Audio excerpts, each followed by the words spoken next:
not want to get involved in this arena called the extraterrestrial presence in the world. But before, in 1996, I was preparing Greater Community Spirituality, which is a very core book to the New Message teachings. And of course, it deals a great deal with the greater community, understanding God at the level of the greater community, understanding our association, our individual association with the universe full of intelligent life, what wisdom means there, the things that we do not yet understand in order to function there responsibly and effectively. And it was this voice that asked me to receive an off-planet source called the Allies of Humanity. And I finally relented because after a while, I mean, freedom is no choice in that sense. And that began the briefings, the transmission of the briefings. The first set of briefings happened in 2 stages over the course of 1 year. And the second set of briefings all happened within about just a few days. And the third set of briefings, which has not yet been published, most of it was received in 1 day. And then last February, I received the final chapter to it. And there's a story behind the Allies which is pretty interesting because they're really operating as spies here in service to us because they represent free nations in our region of space. And freedom is rare in the universe, and particularly in our region of space. So we know from our worldly experience that free nations don't get along very well with unfree nations. And there's always a dissonance there and a difficulty. And so we are being, the world is now really being intervened by races who are here to take advantage of this world and of our position in this world. And the Allies briefings warn us about this, that this is premature contact. That humanity is not ready for contact. We do not have the social cohesion. We do not have the worldly wisdom. We're not prepared for this kind of engagement with races who can be far more clever and effective than we are, and who can exert much more control over the mental environment, a reality that we're only just beginning to understand. And so the briefings are really here not only to warn us, but to encourage us. Because what I see in the world today is that individuals and groups of individuals are losing confidence, not only in themselves individually, but in human institutions, human leadership. And of course, we all have good reasons to doubt human leadership. But this erosion of confidence in ourselves and one another sets the stage for the kind of intervention that is occurring in the world today, which is not a military intervention. It's an intervention of persuasion and dissonance, and it's manifesting itself in different ways. And so it's very important for us, particularly for people who have a spiritual grounding, who are focused spiritually, because we can make some very critical mistakes in assuming that whatever happens to us is the right thing to happen to us. You've heard these kind of platitudes. We're right where we just need to be. God gives us whatever we need. We can handle whatever happens. These are the kind of ideas that can really get us in trouble in engaging with the complexity of life, even as it's manifesting in our world today. Okay, well, very true words. In terms of the way the briefings came to you, can you describe how they came to you, like literally the physical way they came to you, and whether or not you say they came sort of through this this particular race or a group of races, and I'm not sure which, and whether or not they manifested to you interdimensionally, physically, or whether you were, you saw them in, however it was for you. Okay, well, because a lot of people have different question. experiences in that way when Certainly. they get telepathic information from other beings, other races, which may or may not be authentic, and coming from source and so on and so on, so forth. So can you describe sort of the nuts and bolts of that, and then we'll get into the context of the certainly. material. Well, I'll hold this in contrast to the experience of the angelic presence, which is a tremendous presence. In fact, for me, it was so tremendous that when I really was able to face it completely, it had a kind of devastating effect on my life. It wasn't a sweet and comforting kind of experience. It was more like being blasted by radiation, and it certainly created a shift in me. And so I hold that kind of experience, which is a tremendous experience presence, will fill the entire room. You can't think of anything else. You can't do anything else. I mean, it's overwhelming. And if you have not learned to recognize what it is, you might think it is a terrible thing that's happening to you. You might be terrified of it. So I've had a long runway in preparing to receive this kind of presence and to receive this communication. But the allies, I did not meet them personally. They've never visited the planet. They've never been on the planet. And they make it very clear that the real allies of humanity are not here and will not come. We can talk about why that is so from an ethical and practical standpoint. So my experience with the allies was like hearing a voice on a very long distance call. No personality, no presence, something far, far away. Because they were far away. I mean, even positioned in our solar system discreetly as they were at the beginning, they were still very far away. And so this was a divine connection that is free of mechanical interference and interception. It is something we don't know how to create. I don't know if anyone knows how to create this. And so there could be no interference from the intervention itself and no interception. But for me, it was a very faint experience compared to the experience of the presence. So no dramatic meetings, didn't get on any spaceships, didn't travel around the galaxy. I didn't do anything like that. And yet the emphasis on my receiving this was so strong. And had that emphasis not been there, I'm sure I would have just dismissed it as an errant kind of experience or an annoyance. Or, no, I don't want to do that. But it proved to be very important, and I recorded it in my voice, and it was transcribed. But when I read the Allies of Humanity briefings, I know this is not coming from me. And I think especially notable in the Allies is the regard it has for humanity. A seeming regard that's much greater than I think most of us have for our own selves as a race. I mean, we're a pretty clumsy, violent, and disorganized race. Collectively, we might be fantastic individually, but collectively we don't make a very good show in our local universe. And the Allies do comment on that. But for me, the engagement was very, very subtle. But when I locked into that, it was quite strong. I mean, the words flowed, the feeling flowed, the kind of beyond words you would hear in a communication had real power and efficacy, and certainly affected me, affected the people who were the first to listen to these. But it's just my voice. Whereas when you listen to the angelic presence speaking through me, you're hearing a totally different voice. I mean, it has somewhat like my voice because it's using my body as a platform, but that's clearly not me. In fact, we listened to one of the recordings this morning in our conference, which we call the encampment, and I listened to that voice and I thought, I wish I could talk like that. I really do, and I mean that. I've tried and I can't do it. You have a 40-minute presentation, it's word perfect, every sentence is powerful, the inflections are perfect, nobody can figure out what the accent is. I don't know. All I can say is I yield to that experience and to provide it to others, see if it is valuable for them.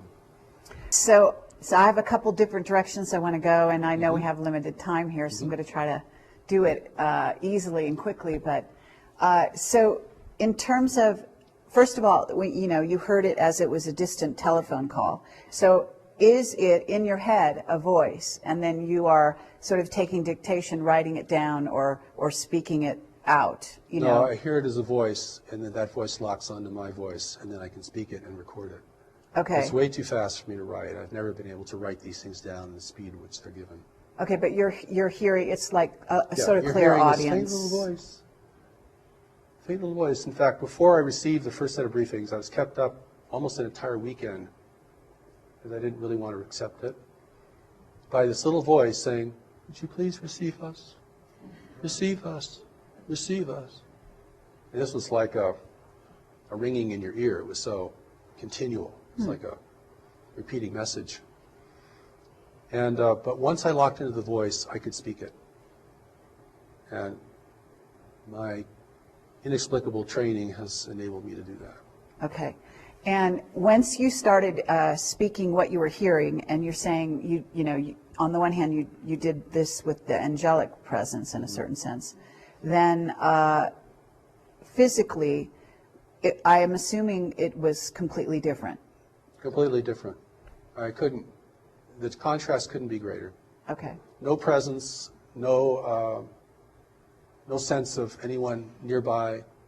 You're hearing something very, very distant. It's Nothing visual? No, it's like it's coming through a tube. Like someone speaking through a long tube. Okay. And that's one of the ways that I knew that it was something very different, and that's why at the beginning I was resistant, because I just didn't want to deal, I don't want to deal with voices I don't know. And particularly if they claim to be off-planet and physical and things like that.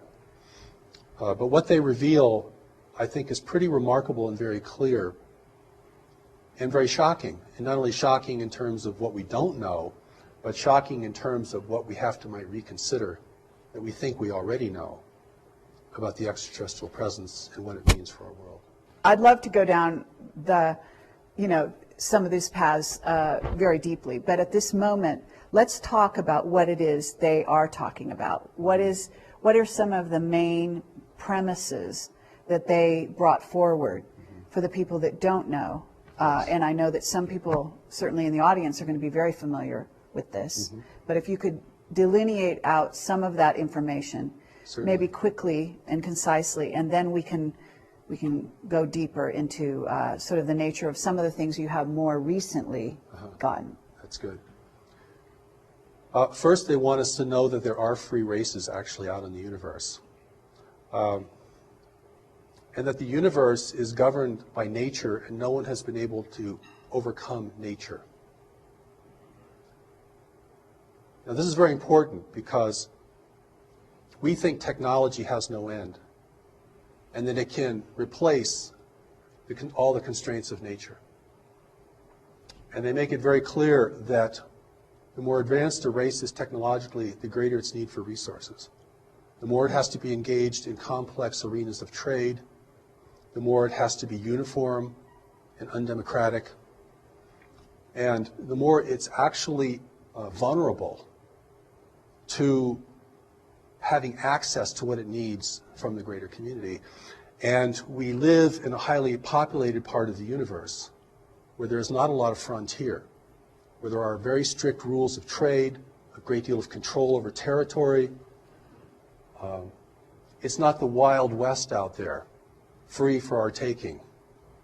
And war has been suppressed in this region of space. Conquest is suppressed. So if you want to gain influence over another world, you have to do it through other means.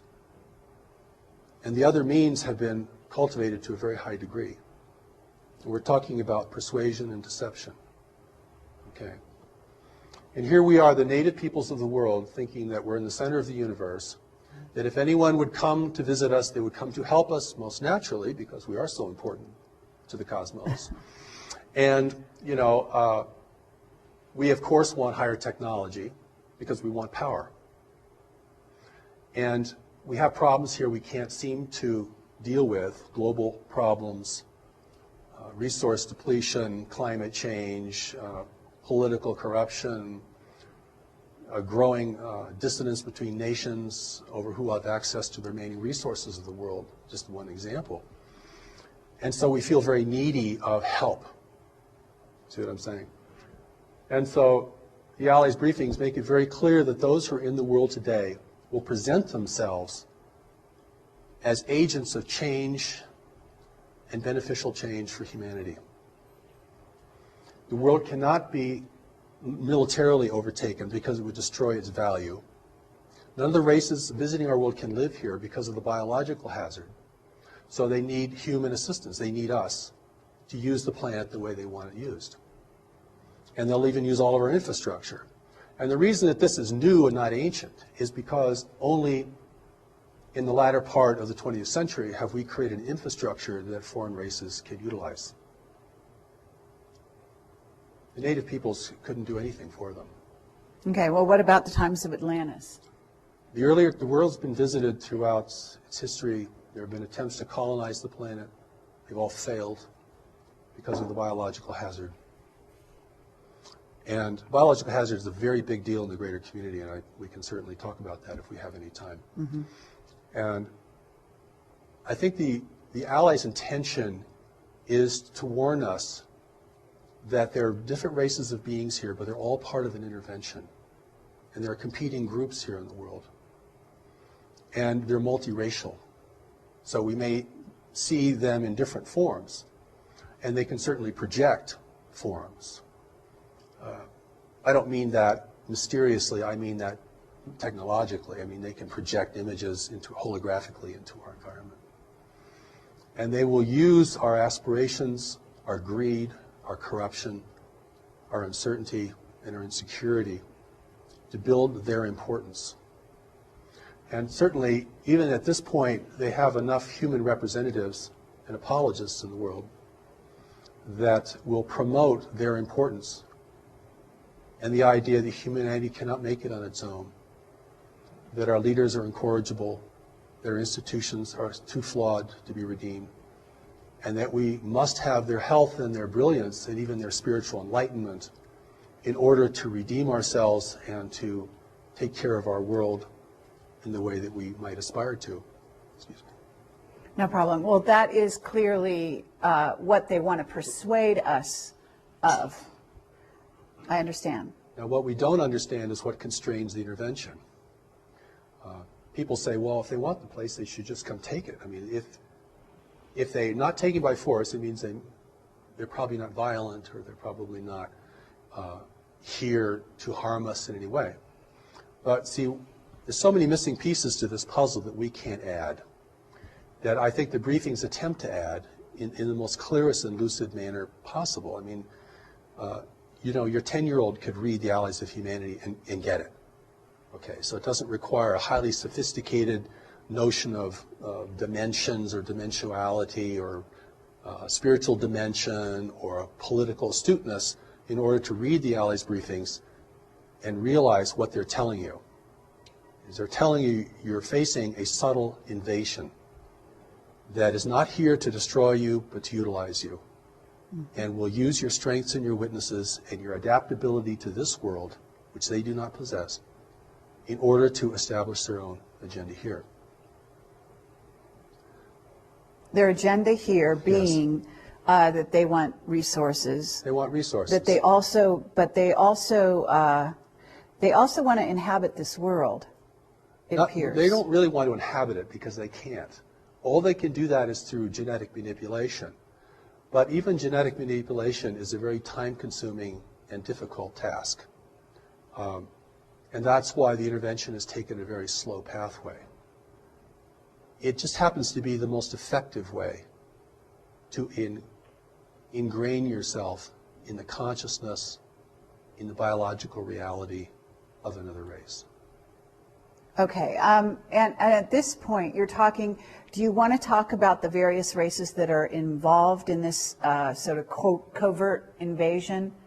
Or, you know, do you want to delineate out some of those races? Because obviously there are many, and we can't, you know, we can't list all, 57 or more, because those are, some of our intel that tells us that at least 57 races, but quite possibly more. That's right. And do you want to, at least for the listener, because I know that you're using terminology just in your phrasing, that if people aren't quick and don't already have a background in this, they might actually have misunderstood what you said, because you'll say foreign, and they may think, well, we're in the United States, maybe he means France, and I, just because, I catch it, because obviously I'm used to thinking along these lines, but what I'd like you to do is, we're talking about an invasionary force, because people are very sort of hyped up on the notion that, oh, maybe we'll be invaded sometime in the future. A lot of movies bring that possibility forward. Certainly. But the fact is, we've been invaded, and we're being invaded as we speak by all of these races that you're describing. And so let's name some names if you don't mind, just briefly, before we move on? Well, first of all, there are no names given in the Allies' briefings. They do not describe where they're from because they want to protect their free worlds. Yes, I noticed that. They also do not describe in names the races who are here because it would be meaningless to us, or it could certainly generate a lot of fantasy and speculation. What is important to us is to know that those in our world today are resource explorers, and they are working beneath the rules or around the rules of engagement that are established in our region of space in order to have access to our world. If it appears to outside observers that their presence here is not resisted or denounced, then they have, within the rules of engagement in our region of space, they can be here without setting off alarms to their competitors or establishing official oversight problems. The official oversight is there's no government ruling the universe, but there are governments ruling trade. And trade rules everything for advanced nations that are interdependent with one another. And that is where the control is demonstrated. Advanced intergalactic nations. Yes, intergalactic. Advanced nations. And there's so many things here that, whenever I talk about this, I have to kind of paint a picture in the background because the picture is very different than what most people think today. We either think that the off-planet intelligences and races are either very demonic or very angelic, or we think there are good ones and bad ones. There are good guys out there who are going to help us, and there are bad guys who are not going to help us. The briefings themselves kind of set the record straight that in order to create an unambiguous situation on Earth, those potential groups who were visiting at earlier times are not here because we don't have the ability to discern, we don't have the subtlety or the insight to discern friend from foe. You cannot tell an ally from an adversary unless you're very skilled in the mental environment, very intuitive, very insightful, literally a seer. Okay. Because they're presenting themselves as the saviors of humanity.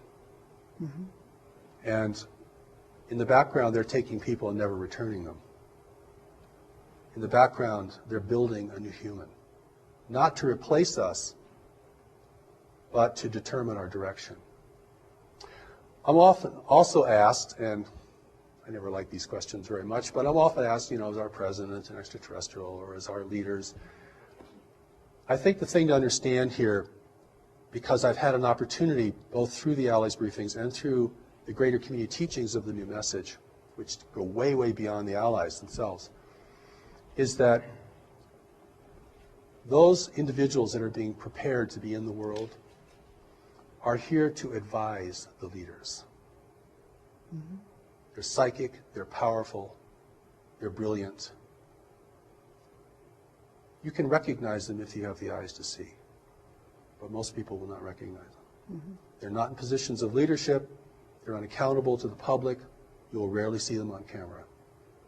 This is how an intelligent race gains ability and influence and control without the people knowing it. Certainly, because they don't realize they have somebody to rebel against. That's right. They think that they are in alignment, at least those that are following that particular person or group.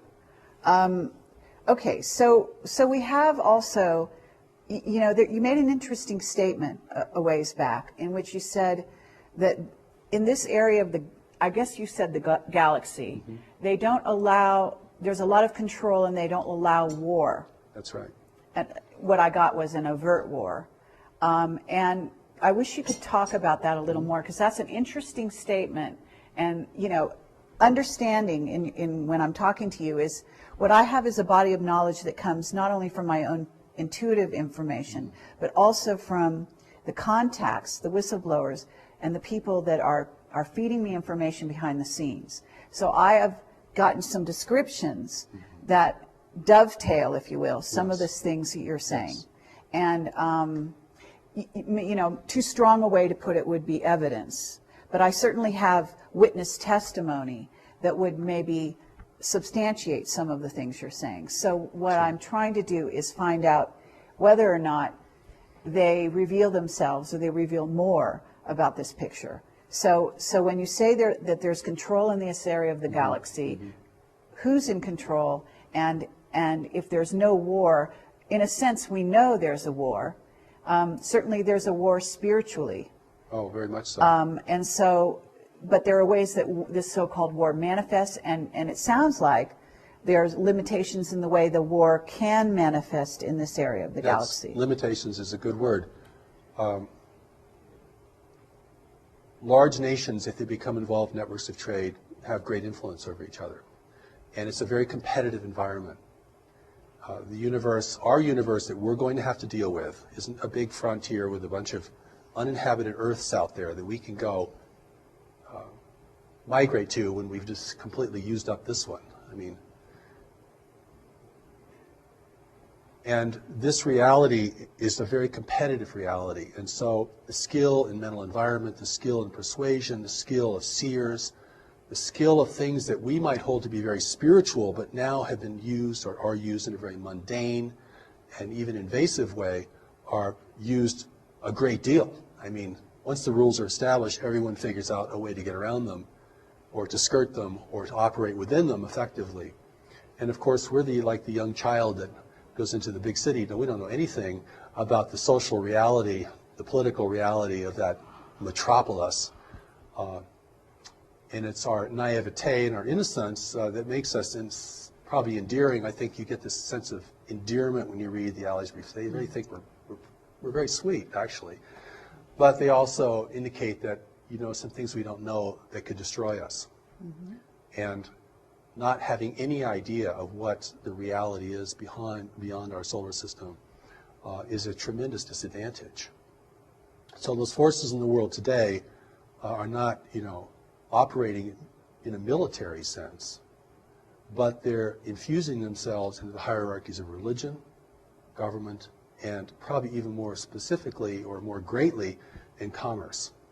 Okay, but we do have war on this planet, and it is orchestrated, even from behind the scenes, by these so-called persuasive contacts or entities or races, as you call them.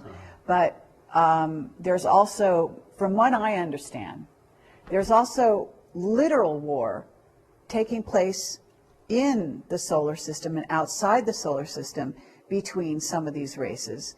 And yet you're saying there are limitations. So I guess what I'm curious about is not so much what's allowed on Earth, although certainly that's part of the question, but what is allowed in, let's say, what's allowed in our solar system? Because I've gotten information as to certain groups that are actually maintaining what you might call, what they call outposts on the edges of our solar system that either allow some craft in or don't allow some craft in. In other words, kind of maintaining trade routes, if you will. Well, there's supply routes for those who are here. And this is the complexity that gets really difficult because different nations have been contacted by different groups. And certainly I'll say a few things that might shed some light on this. One is, if you want to gain ascendancy in the world and have your presence be the most trusted presence, then you have to weaken the strongest nations. And one of the ways you weaken a strong nation is by engaging it in intractable conflicts. And then begin to erode the confidence of its people in that nation. This is very much about persuasion and acceptance, okay? I make this emphasis about war because our whole orientation to space is war. Star Trek, Star Wars, War of the Worlds. Right. This is where we're coming from as a people. We think the universe is just another big battleground between empires and freedom fighters and all this kind of stuff, which is a total projection of, you know, our reality here on Earth. But the truth is, we're facing a non-human universe. And that alone is enough to give people chills. We're facing a universe that does not value human values. But we're also facing a universe that, like every other creature, requires resources to live, has to deal with competition, has to deal with provision, has to coexist with others. So our emergence into the greater community is an emergence into a much more sophisticated and complex environment. And we're going to emerge into this greater community because we can't stop. It's happening, not because we're going out and finding out what's out there, but because what's out there is coming here. Mm-hmm. Not all of what's out there, but some of it. The briefings also indicate that there are very few worlds in the universe who know of our existence. That's an interesting statement. Those who do know keep it a secret. Fewer competitors. Or the freedom-loving races certainly don't want anyone to know, because if freedom is rare in the universe and you begin to promote the idea that there's this beautiful virgin world down here being despoiled by its native peoples, its stewards, then you're going to have a lot of intervention. You know, it's in the, this is the Ali's briefings talk about this, as well as the New Message Greater Community teachings, is that we're following a very normal path of self-destruction. Mm-hmm. That most races that become technologically endowed begin to outstrip their world's resources and are usually engaged in the greater community, not because of their explorations, but because the greater community arrives, offering gifts with its secret plans.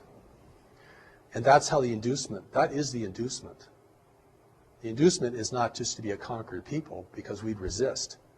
And if we resist, they couldn't function here, and they destroy the value of this world. But if we can submit, and if our desires and our ambitions can be enticed, then that's the best weapon there is to make the enemy drop their weapons and join you according to the engagement that you present.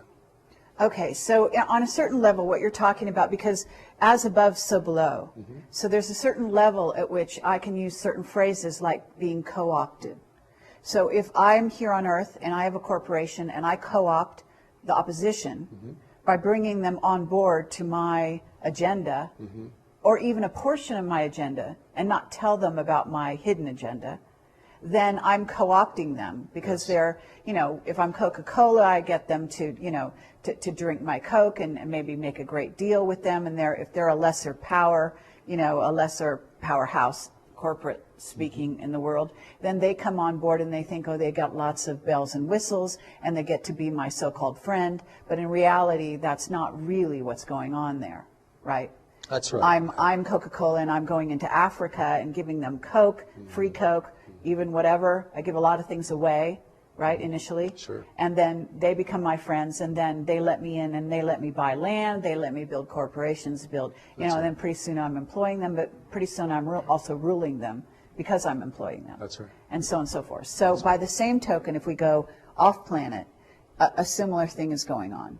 We bring in, they bring in the bells and whistles, which are free energy, you know, technology to go off planet. Mm-hmm. The idea of terraforming other planets is very appealing to a race that is despoiling their own planet, right? Certainly.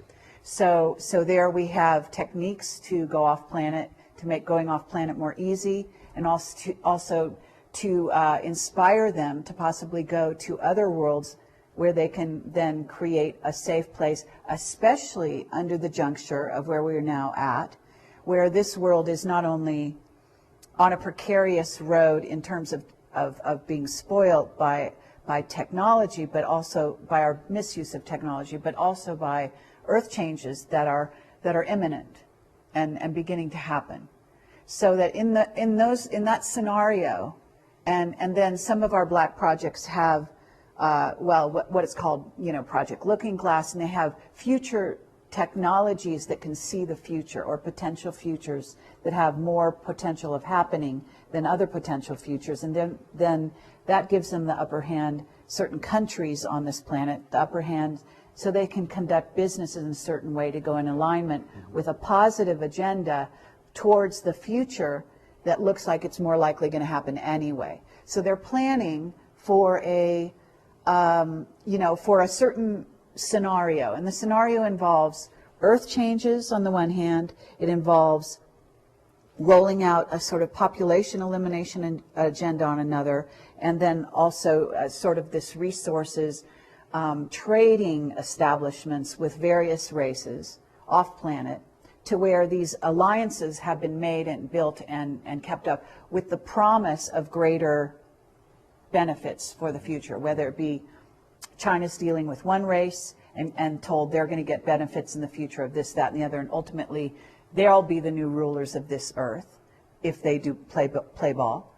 And then you get the United States, who's had alliances with various other groups for a while, who has been told the same thing. And then you pit the two countries against each other so that they're always in a little bit diminished state, or a state of sort of semi-hysteria, or at least their militaries are, and so on and so forth. So it's easy to causing dissension in a playground between two bullies. If you get the bullies fighting with each other, they're not going to really be watching what you're doing anyway, and you're over here sort of taking their gold and telling them, you know, it's a good thing for you because you're going to back them in the future and all that kind of thing, right? I think you begin to get the gist. This is very, it's a Sorry very, for very that. well, no, but it's very well said. And we're, you know, even today, even in the world even without an extraterrestrial presence here, I mean, we're starting to learn about the power of influence. You know, this is not, in most places in the world, this is not gunboat diplomacy anymore. This is about dependence. A nation becomes dependent upon what you purchase from them or provide them, then without changing their flag or their language, you begin to determine the course of their destiny. Mm-hmm. You don't really want to occupy them because that is way too expensive and difficult. You don't want them to resist you because that's way too difficult. And this is beginning to give us a picture of how nations influence one another in a greater community where the level of sophistication is much, much higher and where the psychic abilities are much higher. So I always want to take this into a larger arena of life, and also I hope we have time to talk about what the connection is to our core spirituality, because we are in the world today for a purpose, each of us. We're here to be in a time of transition and danger in the world. You know, the greater community, certainly many people feel connected to it anyway for reasons that they probably can't explain very well. And it's certainly going to be part of our collective and individual destiny. The fact that it's still, you know, barred from the social discourse doesn't diminish the fact that it's centrally important to our future and to what kind of world we're going to have. But it's very muddy water. And even the truth has been so sullied. I gave a presentation in Denver about 10 years ago to a group there, and a young man came out and he said to me afterwards, he said, you know, there hasn't been anything clean about the extraterrestrial presence for 25 years. And so, you know, we have to look now at what our relationship with this greater community is, our relationship with this intervention. I mean, not the whole universe is intervening here. I mean, we're just part of a larger environment, and we've come of age. Mm-hmm. We've reached puberty technologically, mm-hmm. Okay? We're now subject to greater interests, and we're also destroying the planet, the wealth of the planet, a wealth that others would value. It's biological wealth. When I say resources, I'm not talking about, you know, coal seams. I'm not talking about the kinds of things that we think are really important. I'm talking about biological elements in a universe of barren worlds. I'm talking about blood, talking about plasma, talking about cellulose. I'm talking about the building blocks of life. This is precious stuff. The recent Allies briefings say, you have no idea how important a tree is.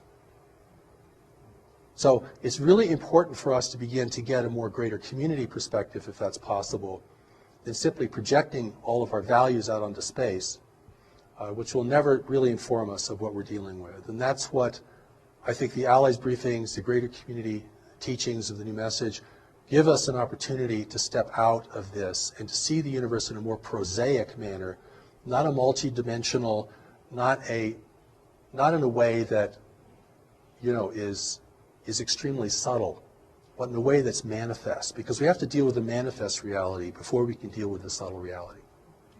If we're running out of money, or if we've got a tumor in our side, right, or if we've just lost our house, that's a lot more important than our meditation practice for that day. And so it's the manifest reality we have to begin to get a handle on. And that's not as complex, I don't feel as complex, or as mystical, because this is level confusion. Level confusion is a real problem here, because there are different levels, and the levels present different kinds of things to us. But if we miss the fundamental level, that we're the native peoples of the world, encountering resource explorers that we know nothing about, whose intentions are never revealed, whose activities are surreptitious, whose impact upon people is generally destructive and manipulative, then we have to deal with it at that level primarily if we're going to be a free race in the future. If we can't deal with it at that level, if we get lost in the dimensionality of this whole phenomenon, which is big, we're going to sell the world away or give it away. And we're going to do that. It won't be taken from us. Okay. That's the difference. You see, this is where human responsibility or ability to respond becomes critical. And in the New Message teachings, one of the important things about greater community spirituality of the universe, is this reality of knowledge. Because, and I'm going to use this word in a different way. I'm not talking about information or book learning or what we learned in high school or university. I'm going to talk about knowledge as a deeper mind. We can call it higher self, Christ self, Buddha self, whatever. This mind operates beneath the surface of our worldly mind, our intellect, which is pretty much totally conditioned. I mean, you're never going to totally recondition your personal mind. I mean, it is thinking how culture thinks. It is thinking according to our biological and social realities. It can think better, and it can be valuable, but it is very, very ingrained. Excuse me. Knowledge is really important here because it's the only part of us that cannot be manipulated. Okay. And I want to take knowledge out of the religious realm, if I can, or the high spiritual realm, because there's so many things associated with it, and bring it down into a kind of a consciousness baseline. This is the well of what you know and can know, and your ability to know. This is the part of you that's still connected to God. Not the part of you that's living a soul journeying through manifest reality. This is the part of you that didn't leave, that isn't journeying through manifest reality, or it's going with you, but it's not on that journey. This is the only part of us that cannot be manipulated by any worldly, extraterrestrial, interdimensional, anything. This is important because this is the source of our strength and our integrity and our ability to see. If that does not become the emphasis of an evolving humanity, then we will be seduced en masse. And we'll be seduced in a way we never thought we'd be seduced. And how we'll be seduced is being offered what we want, which is the most deceptive form of seduction there is. Beauty, wealth, and power is part of that, certainly. And we're very primed for it. I mean, as the world becomes more disorderly, as resource depletion continues, as nations become more fractious with one another, and we're entirely able to make our own war, by the way. We don't need any help from beyond to do that. We're very good at that. We've been doing that for a long time, and nobody has to teach us anything about that. But the wars that we become engaged with, particularly in larger powers, do have a purpose for the intervention. If the only nations that could really rally the world are weakened sufficiently through intractable conflicts, and if the two or three strongest nations in the world are repitched in opposition to each other, or that's fortified, there will never be a consensus here. And that doesn't take as much intervention as you might think. Because everything that happens that we do is a result of our decision making. And what influences our decision making is what informs our decisions. And this is where the power of knowledge becomes centrally important. And this is where our spirituality isn't just a wondrous place to be or a place to escape into, or a coping mechanism for dealing with a harsh and incomprehensible world, but becomes the traction for really being powerful here, and insightful, and beyond persuasion. And this is the part of us, amongst other things we have to develop, that's very core to our success, in my view. The Allies briefings talk about this. The power of knowledge, the greatest power in the universe, and the intervention's not using it, or they wouldn't be here. At that level, you can see this clearly. This is not a mystery. I've gone to conferences that said, this is not a mystery. And everyone's like, what? Because keeping it a mystery is part of the deception. We're going to keep this so inexplicable, and we'll never get it, and it's magnificent. It keeps the adventure going. Like, this is an adventure in consciousness. Study these things. That's one line of thought. So when I've gone to speak to groups of people and presented the Allies briefings in as gentle and compassionate way I can, I mean, the resistance is tremendous, because it's like I'm taking people's parade away from them. I'm taking their lollipop away from them. I'm depriving them of this really exciting thing that's going on and turning it into just another damn thing we have to deal with in life. And okay, at that moment I'm going to stop you so we can change tapes. I'd like to talk a little about God, because God is a part of this. And we are spiritual beings with a spiritual origin and spiritual destiny. And I think our spirituality is actually one of the core strengths of humanity in the universe of highly technological and secular worlds, which predominate in our region of space. We do not need to look for other races to spiritually enlighten us. We actually have the materials to do that ourselves, and have actually done fairly well in keeping the mystery alive here, where it's died in many, many other places. When I talk about God, I'm not talking about our various belief system in ultimate power. And of course, whenever the word God is mentioned, people run into all their dissonance about religion and moral issues about religion and organized religion and so forth, except to say that the thing that is going to enable humanity to enter into this greater community as a free and self-determined race is going to have a lot to do with our spirituality. And I don't mean our spiritual belief or the subtleties of our spirituality. I'm talking about the part of us that is connected to it firmly and immutably. Because if that's the only part of us that cannot be manipulated by any worldly or otherworldly force, then that represents the source of our wisdom, our strength, and our unity with each other. Because in facing the intervention in the greater community, we are certainly facing an adversity that we're unaccustomed to and do not really know how to discern very well. And I don't think anyone in government really knows how to discern it either. I don't think there's a secret group that's got all the cards on the table. And they're being influenced as well. So it comes down to what people see and know and their responsibility within themselves and to others, because this is what enables the native race to rally and to begin to question, at least question at the outset, the meaning and the value of this. If we're hungry for technology from beyond the world, which is part of the inducement, it's liquor for the natives, for sure. If we want others to come and rescue us, that will be accommodated. If we want an overseer in the world that's non-human, that will be provided. But it's really, we have to grow up and become responsible. We're going to enter this greater community. You can't have a nation full of run by tribal conflict and warring nations. And so in adversity here is the opportunity. And the opportunity is the intervention and the breakdown of environmental stability in the world are the two things that can prompt humanity to unite in its own defense. It has to be that powerful to overcome our attitudes, our beliefs, our history between nations, the contention between religions, all the things that fracture us and are fracturing us further and further and further, most of which we're doing on our own. The intervention can step back and just let us degrade ourselves down.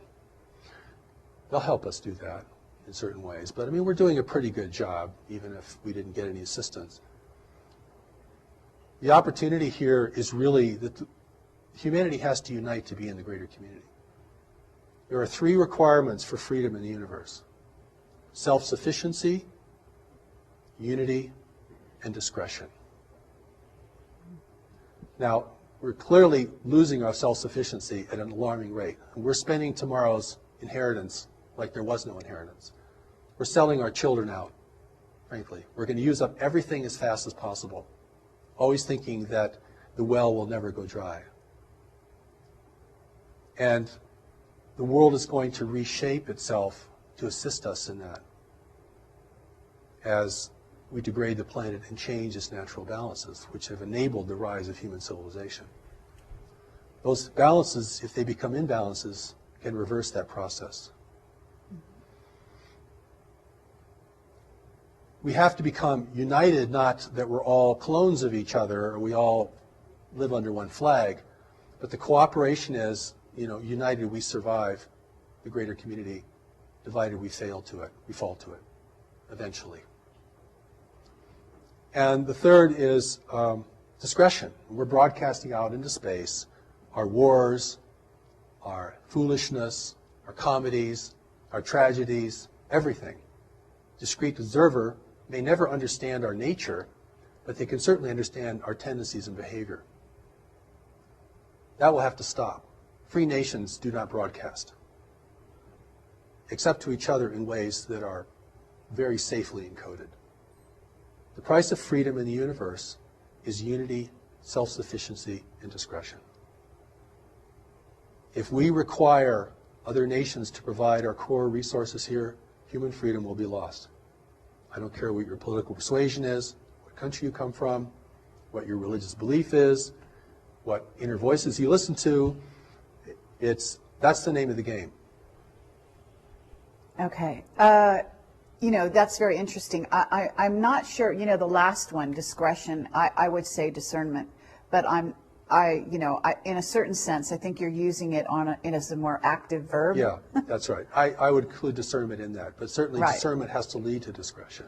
Right. Yes. So it's sort of the outside, the last point of station before action or as part of action.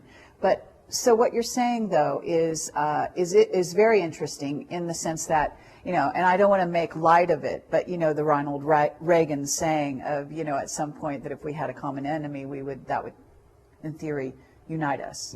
Mm-hmm. Now, I'm not sure that he meant it in quite the same way you do. Yes. Right. And I think that people listening to this who are skeptics and who may be less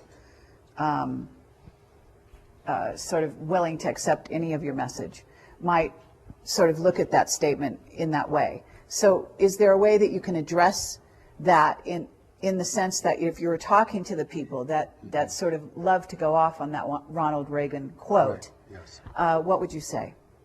Well, I first would say that people are terrified of human unity. I mean, I've spoken to conspiracy groups before, and, human unity is just a big flag. It's a red flag. When I talk about unity, I'm talking about responsible management of the planet and cessation of human conflict. Not just purely for moral or ethical reasons, but for really practical reasons. I mean, we're going to have to protect the arable land of the world. We're going to have to protect fresh water and renew fresh water. We're going to have to do all this stuff, or we are not going to have a future, or not a desirable one, certainly. And that is part of the reason the intervention's here. The other part of the reason the intervention's here is we're at the threshold of becoming technologically powerful enough to discern it effectively and to communicate out into space that we don't want anyone messing with us. Stay away, please. We're not ready. We'll let you know when we're ready. That's why the real allies of humanity, or races that could become the allies of humanity, are not interfering in the world today, because it's highly unethical for them to do that. Even if they wanted to help us grow and become peaceful and peace-loving, they would have to control us to do that. Or they would just send their wisdom, like in the Allies briefing. They just send their wisdom. They're not sending, advisors down here to encourage us, persuade us. See what I'm saying? There's a big difference between sharing wisdom with somebody and beginning to control their life or trying to control the life or the outcome. I don't consider the intervention to be evil. I think it's just self-interest in the universe. Mm-hmm. And we have things they need, and they really need them. So there's a lot of myths here that have to be blown up about, self-sufficiency and free energy, which is a total myth, by the way, in my view. I mean, there's no free lunch in the universe. And even if you could harness free energy, like harnessing the power of the sun, you're going to have to create some pretty powerful technology to do it on a big scale. Mm-hmm. So you still need resources. Right. Right. So even if the energy is free, in order to capture it and use it, you still need huge infrastructure, lots of resources, all these kinds of things. So it's not really free. See what I mean? Sure. It's not really free. But I want to go back to God, because whether people believe in God, it's important that they know that there's a part of them that cannot be corrupted. It has never been corrupted. And that there's a way that that part of them can speak to them and advise them. And this is, you can call it your ground of being, your gut feeling, whatever you might call it within a religious or a general vernacular. There's a part of us that has to advise us. Well, or you could say to the intervention, can't you just see this for what it is? 50 years of UFO research, can't see it for what it is. Why is that? 50 years of UFO research, cannot see this. Oh, we know we're being visited, sure. We knew that 50 years ago. Haven't gotten any further, really. Got lots of sightings, got drawings, and radar, and tons of speculation, and lots of kind of science, pseudoscience, all kinds. But can anyone say, what is this? Well, we're talking about the agenda of the so-called invaders, right.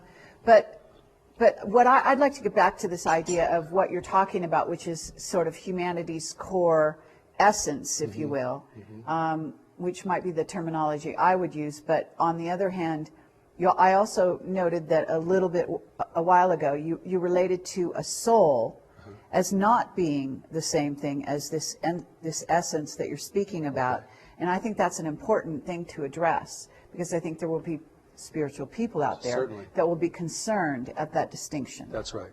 Well, in the way that my understanding has evolved and what's been presented to me over these many years is that don't usually use the word soul very much.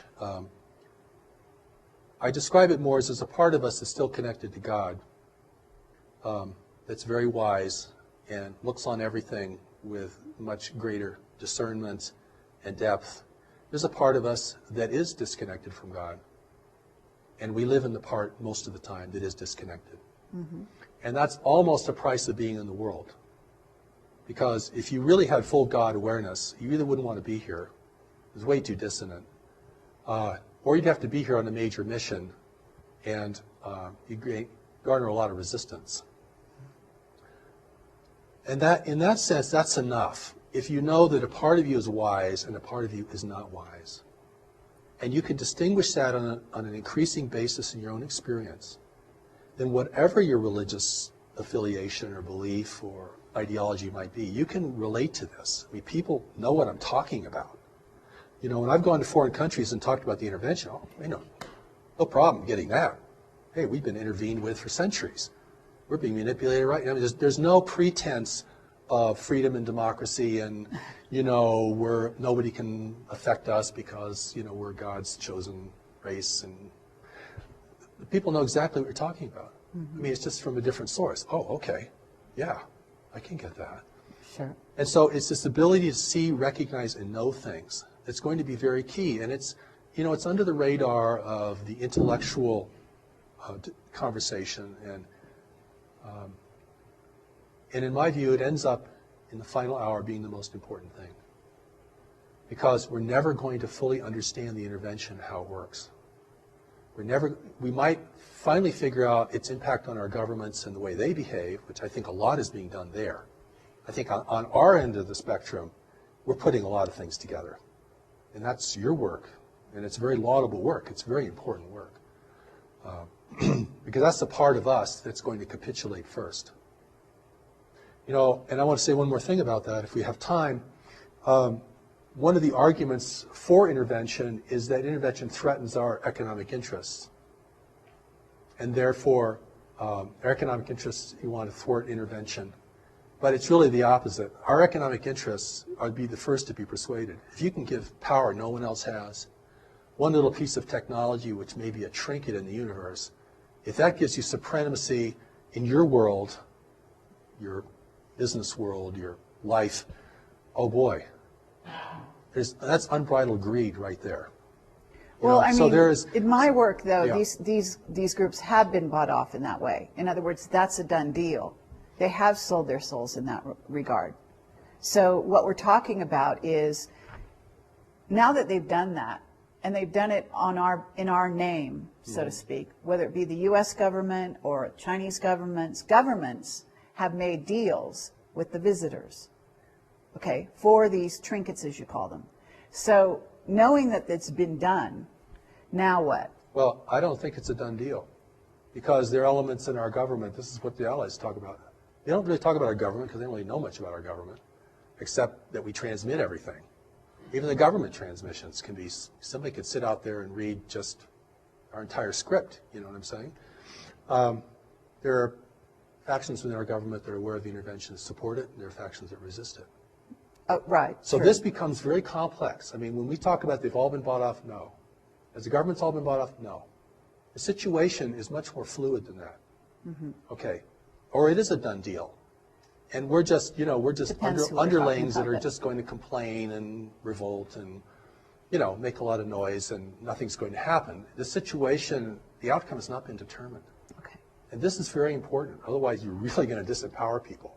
Mm-hmm. And it's a very complex situation because we're talking about influence permeating lots of parts of our life and in ways that we are beginning to understand. The other part of this equation is the intervention itself. What guides it, what restrains it, what it can and cannot do, how it has to behave here because it's being watched by other nations. And so if it appears, like I said before, if it appears that we are at least tolerating its presence, if it appears that we're accepting and benefiting its presence, then it looks like we are granting them permission to do whatever they want to do here.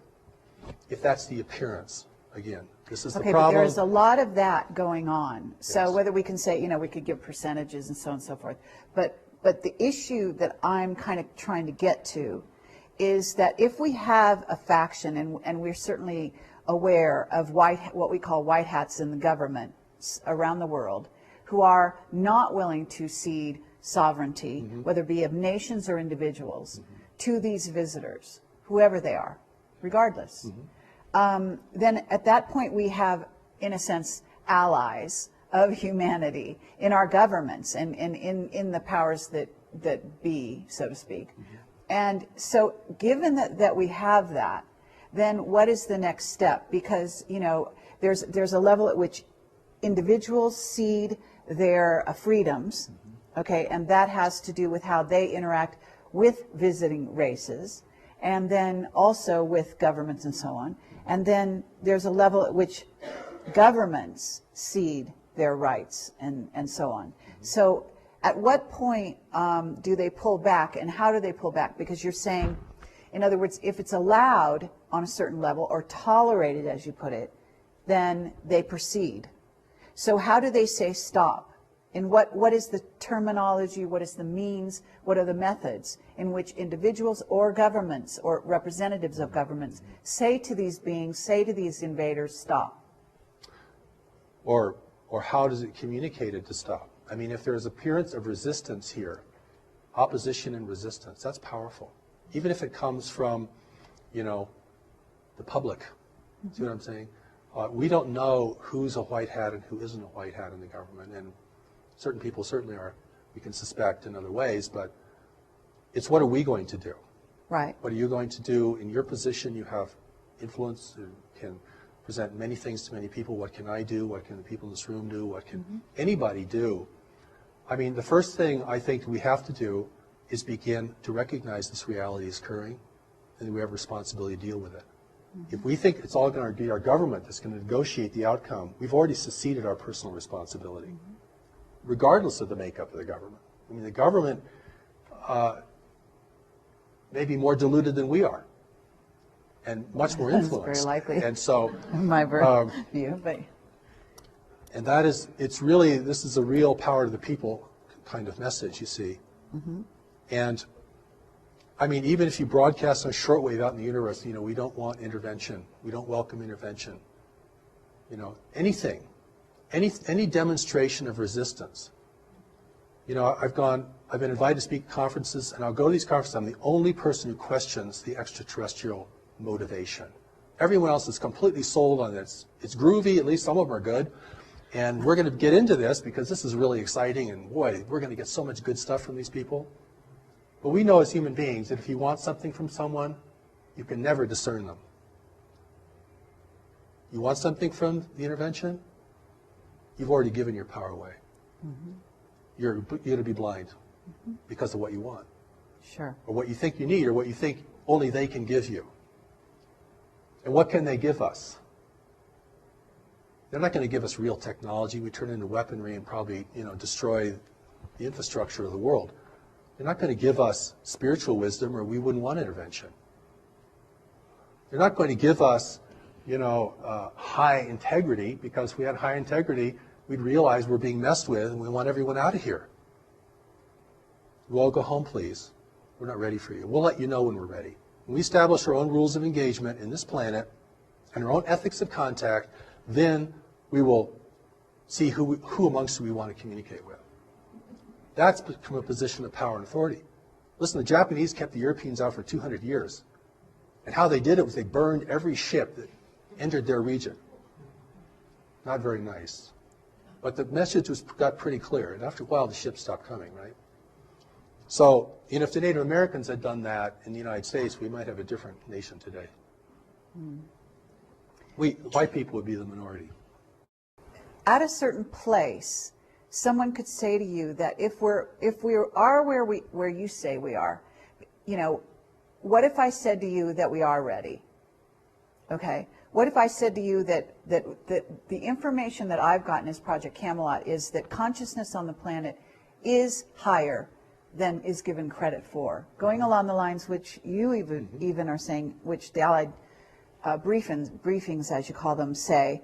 And this is something I talk about when I go out and speak to groups, which is the amazing powers that reside in humanity that we don't give ourselves credit for. Yes. The amazing riches and skills and gifts that each and every person bring to the equation here on Earth.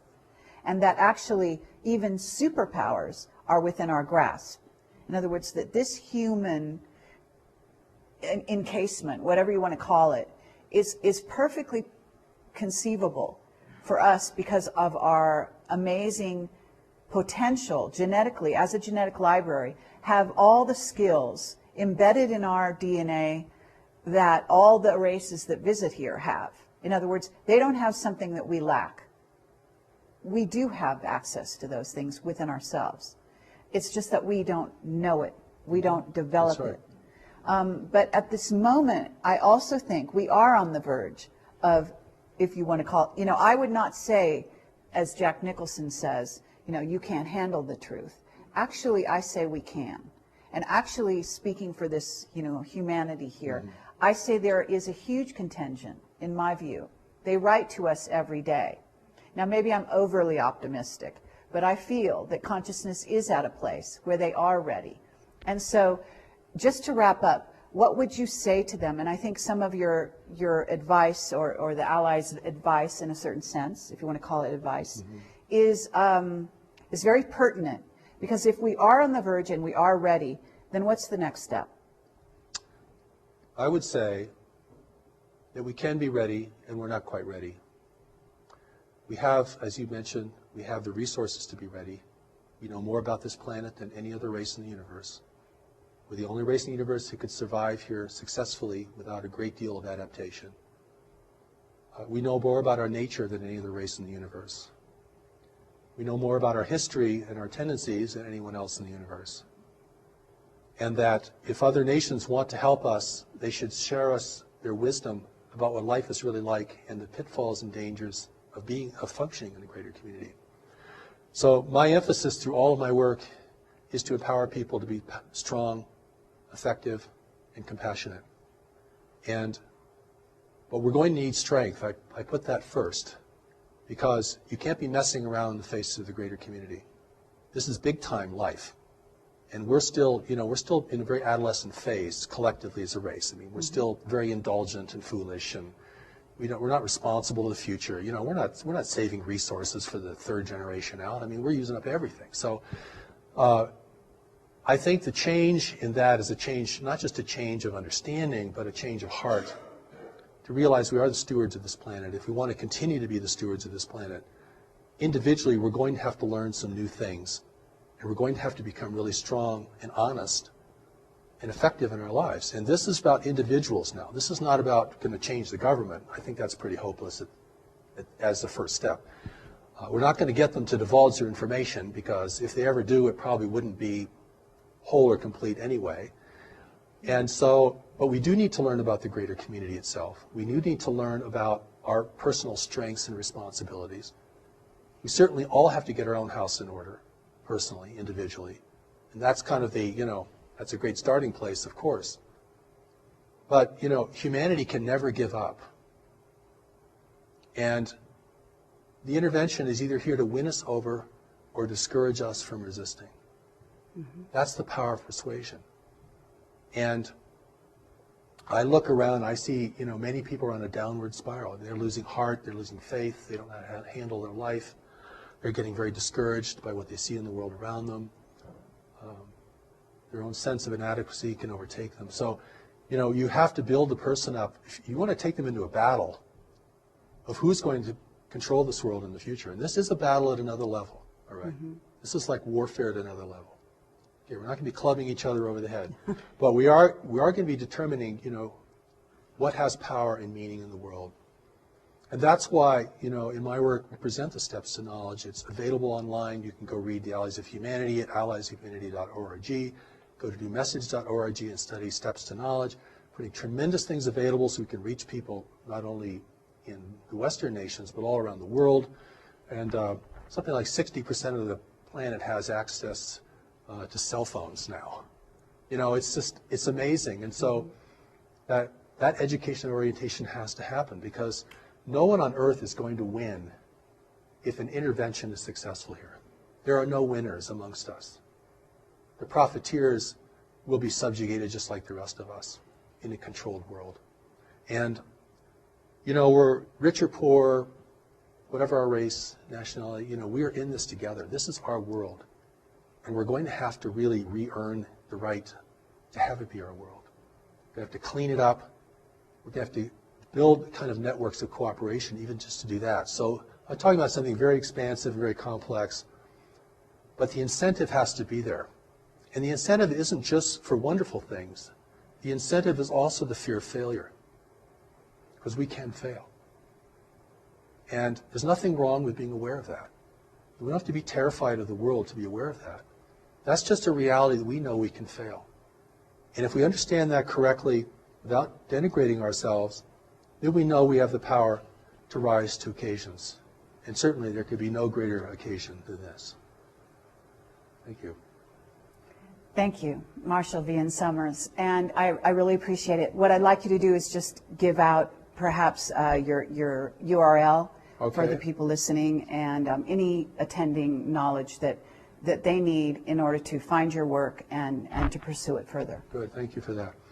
The Allies of Humanity briefings are at alliesofhumanity.org. We're a nonprofit organization. And the first Allies set of briefings is up there for everyone to read. It's also available in ebook now. And the second Allies briefing is in print. The third Allies briefing we hope to publish next year. One of the seminal works on the greater community for us is called Life in the Universe, which we plan to publish next year through New Knowledge Library. And we'll send out announcements and so forth. Our main website is newmessage.org, and there you can see much of the New Message teaching is available online, both in audio, the original voice of Revelation, what people can hear. That's the voice that spoke to me, that was recorded, and you can hear that. as well as, we made a tremendous amount of things available to people, as well as elements for study and application, greater community education, all these kinds of things. We really want people to have access to this, and we welcome your participation. There is the Declaration of Human Sovereignty, which is a document modeled after the Declaration of Independence. It's kind of a statement indicating to the universe our will as the people of Earth, our rights. We establish our rights. We establish the fact that we are being interfered with, and we do not hold that to be appropriate, and the kind of engagement we would like to have with other nations who are interested in us. And that's a very powerful document, and I think, there's already minds working on this. This is, we may think we're alone, we have a small group, or maybe we're all alone as an individual, and we're trying to put all this together, but there is a groundswell around this, and there is a greater community awareness that's growing. And that awareness really has to be wise and efficacious, and that's why I invite people to explore these materials. And thank you again. Okay, well, thank you very much. Now, I'm going to ask you one question that's going to open a whole can of worms, but I'm going to do it anyway right at the end, sort of a addendum, because I realize that if I don't ask you, people are going to say, oh my God, you didn't deal with this subject. So, Earth changes, and you have a video out that's fairly recent that I saw. I'm not sure if I saw the whole thing. I saw part of it. And you're addressing some of the imminent Earth changes that are going to be happening, and specifically you were addressing even this fall. And so this is a timely interview. Yes. We're dealing with some possibly imminent Earth changes as I speak. Today is September 11th, 2011. Sort of an auspicious day, perhaps, by some people's estimation. There's potentially Elenin, there's potentially Nibiru and or the brown dwarf incoming to our solar system. Not sure where you stand on those topics. But basically, what can you say briefly with honoring the fact that you do have it, have some issues with the length we've been going and so on. Just briefly, could you address what you think might be imminent and why?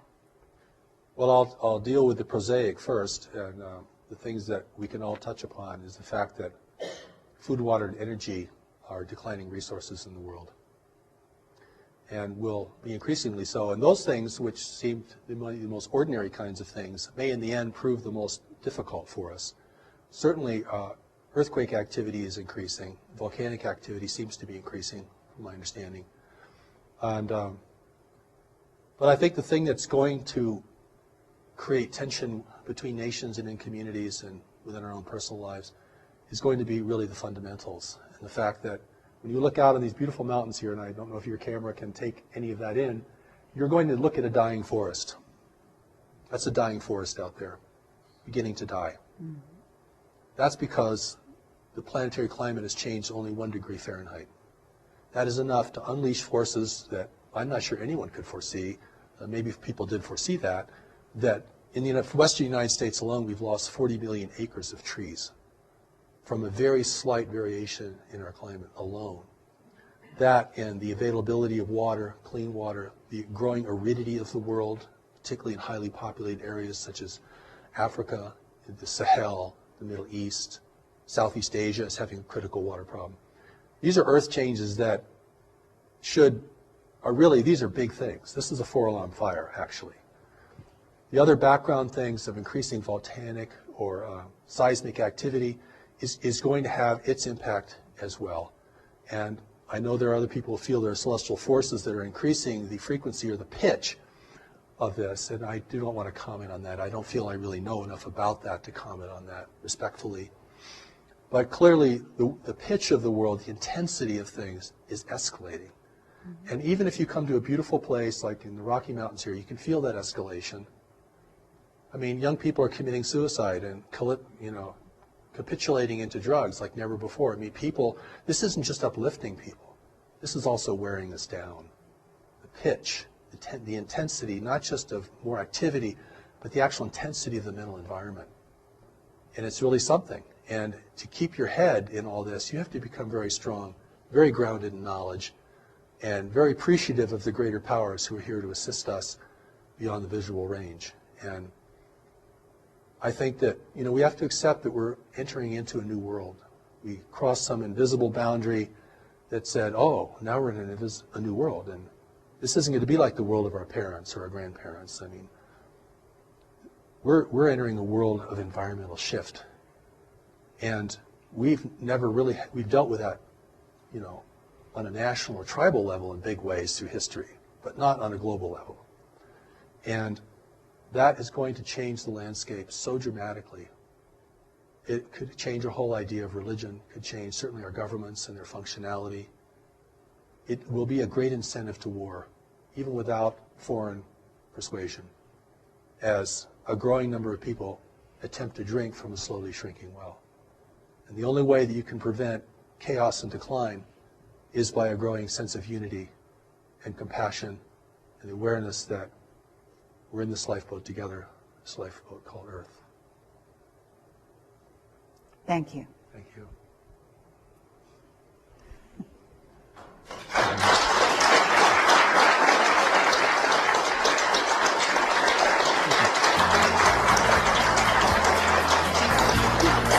You're good. Wonderful.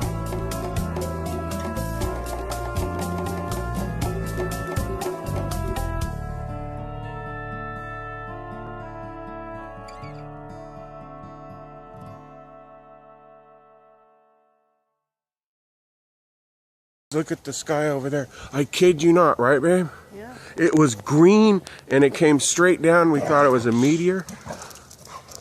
Look, it's purple. Now it's green. It's green and going straight up.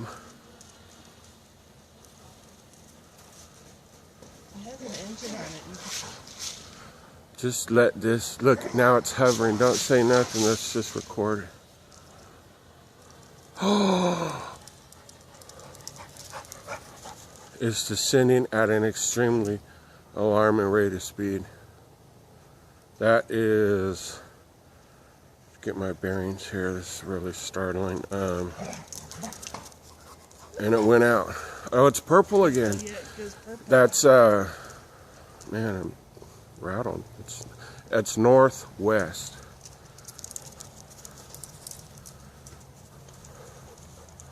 Went behind the tree. Look at it. Now it turned green again. I've never seen anything like this in my life. Oh, it's flying. It's now flying right above our fence line, going east, and it stopped and vanished. Now it's purple. Look at this, the sky. I've never seen anything like that here. I was born and raised here. Oh my goodness. I don't want it to be too shaky. There's that planet again up there. That's east. I think it's a... Are you recording? Hang on.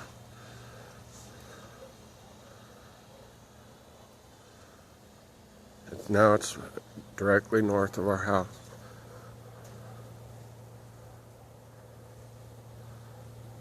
I'll try to get this uploaded. My goodness, man. What time is it, babe? About 5. It's about 5:45 p.m. Pacific Standard Time. Almost 6 p.m. Pacific Standard Time. And doesn't that seem late for the sun to be setting? It just vanished. And now let's get on that.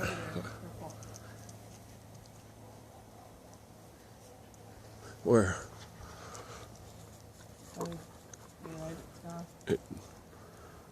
It vanished. Show me. I don't see it.